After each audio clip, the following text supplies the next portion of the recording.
What's up, you guys? Marty Schwartz here, guitarjams.com. Feeling good, ready to teach you a little secret little bluesy trick that I've got for you. Not too hard, but you can add it right into your rhythm playing or your soloing. So we got twice the fun in one little trick. So that'll be... Alright, so I got a little blues device. You can use it in soloing or in your rhythm. So twice the fun, double versatile.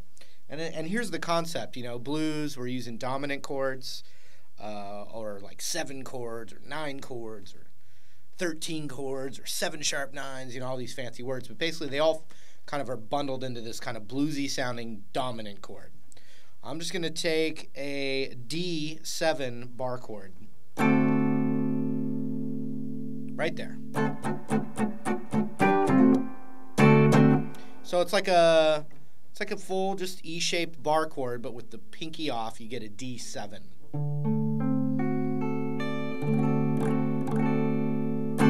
So if you can visualize, anytime there's that chord, there is a device that you can do with finger picking or with a plectrum, and it sounds like this.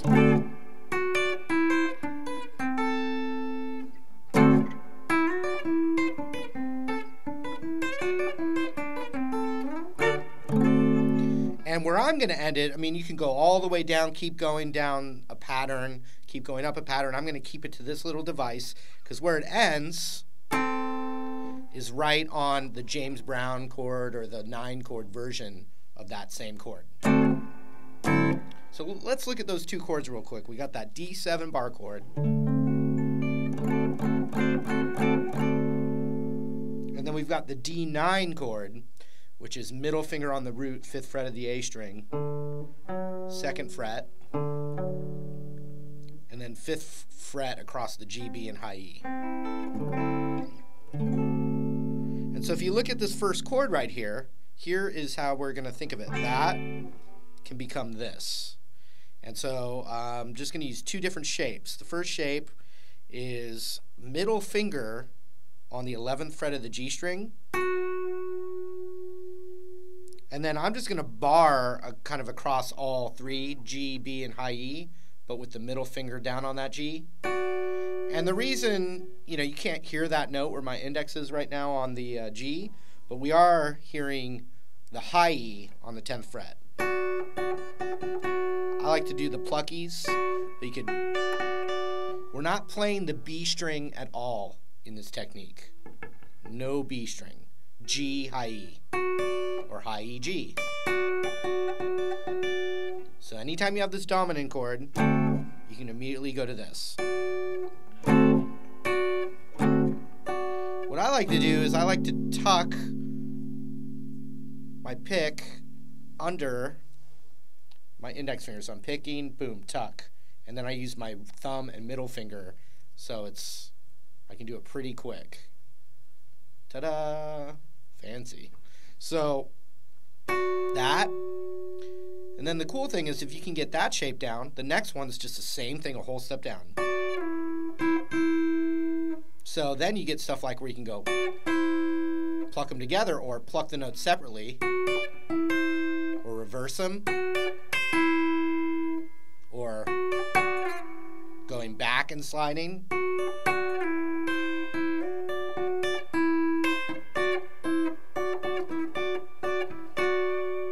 Okay, that one, whole step down. The next 2 are pretty easy too. We're just going to take that index finger and just bar across all 3 along the 7th fret there.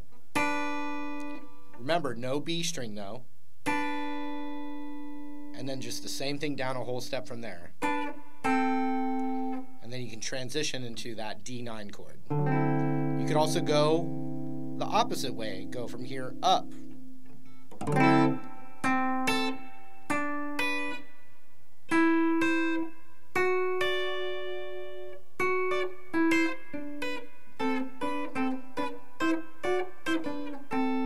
That all can be played.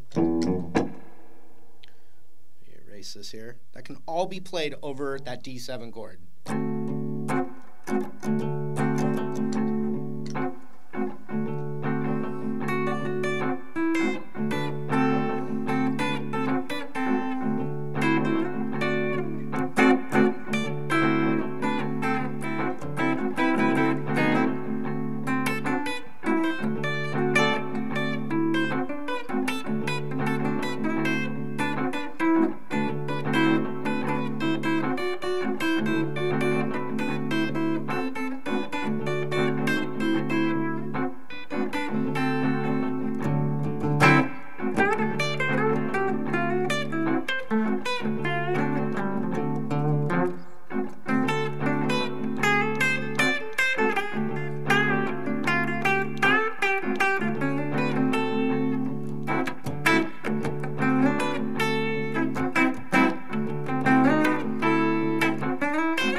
let's say, though, you went to the G7.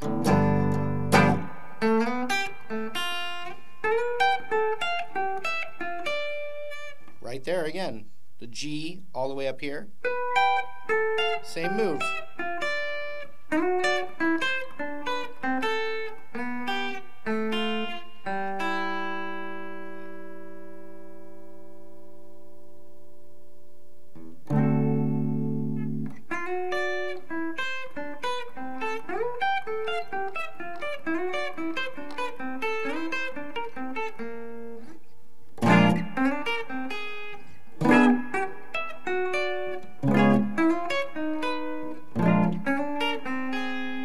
Get into the habit of like seeing that bar chord and or that dominant bar chord right there and knowing it's there.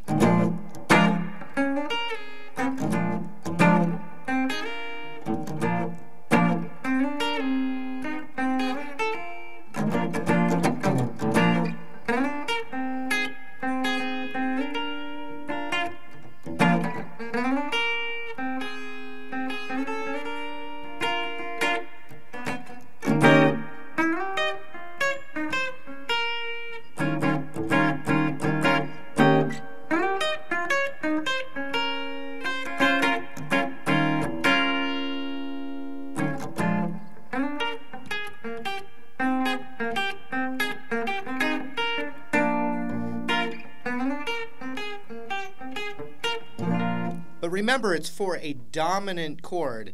If it was like from a straight major progression, it's going to be a little bit different. And also, if it's what's known as like a major 7 chord, it's going to be different as well. So just keep this in mind. This is the bluesy double stop thing, the technical term, bluesy double stop thing. So anyway, hope that helps you. Oh, also, 3 comments. Remember, I'm going to pick 3 comments to win that down there. Thanks for hanging out, and we will see you again shortly. I promise. See you later. I can't hear you all. I can't hear you all. I believe it, though. I believe it.